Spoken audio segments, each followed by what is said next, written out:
أعوذ بالله من الشيطان الرجيم. بسم الله الرحمن الرحيم. والنجم إذا هوى ما ضل صاحبكم وما غوى وما ينطق عن الهوى إن هو إلا وحي يوحى. علمه شديد القوى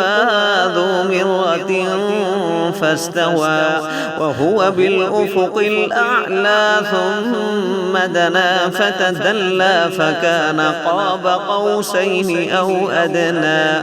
فأوحى إلى عبده ما أوحى ما كذب الفؤاد ما رأى أفتمارونه على ما يرى ولقد رآه نزلة أخرى عند سدرة المنتهى عندها جنة المأوى إذ يغشى السدرة ما يغشى ما زاغ البصر وما طغى لقد رأى من آيات ربه الكبرى أفرأيتم اللات والعزى ومناة الثالثة الأخرى ألكم الذكر وله الأنثى تلك إذا قسمة ضيزى إن هي إلا أسماء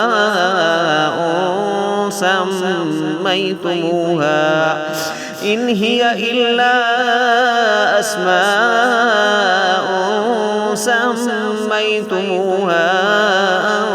أنتم وآباؤكم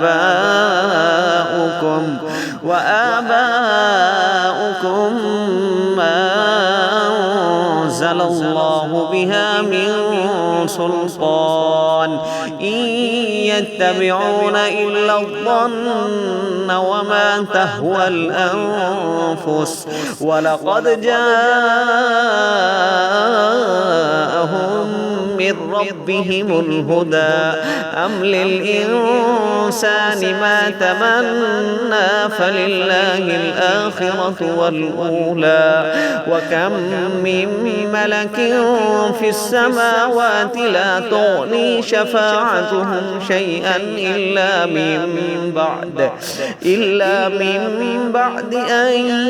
يأذن الله لمن يشاء ويرضى إن الذين لا يؤمنون بالآخرة ليسمون الملائكة تسمية الأنثى وما لهم به من علم إن يتبعون إلا الظن وإن الظن لا يغني من الحق شيئا فأعرض عمن تولى عن ذكرنا ولم يرد إلا الحياة الدنيا ذلك مبلغهم من العلم إن ربك هو أعلم بمن ضل عن سبيله وهو أعلم بمن اهتدى ولله ما في السماوات وما في الأرض ليجزي الذين أساءوا بما عملوا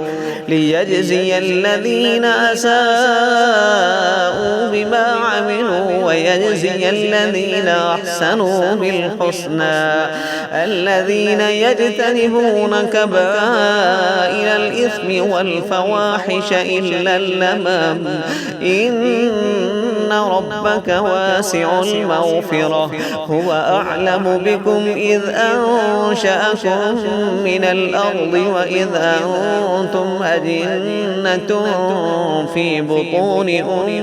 أمهاتكم فلا تزكوا أنفسكم هو أعلم بمن اتقى أفرأيت الذي تولى وأعطى قليلا وأكدى عنده علم الغيب فهو يرى أم لم ينبأ بما في صحف موسى وإبراهيم الذي وفى ألا تزر وازرة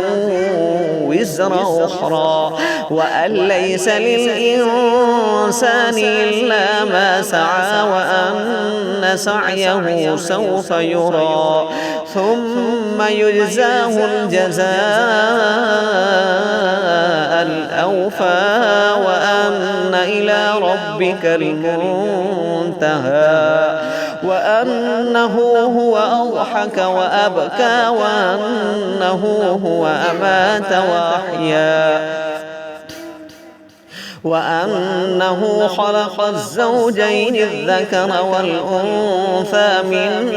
نطفة إذا تمنى وأن عليه النشأة الأخرى وأنه هو أغنى وأقنى وأنه هو رب الشعرى وأنه أهلك عادا الأولى وثمود فما أبقى وقوم نوح من قبل إنهم كانوا هم أظلم وأطغى والمؤتفكة أهوى فغشاها ما غشا فبأي آلاء ربك تتمارى هذا نذير من النذر الأولى أزفت الآزفة ليس لها من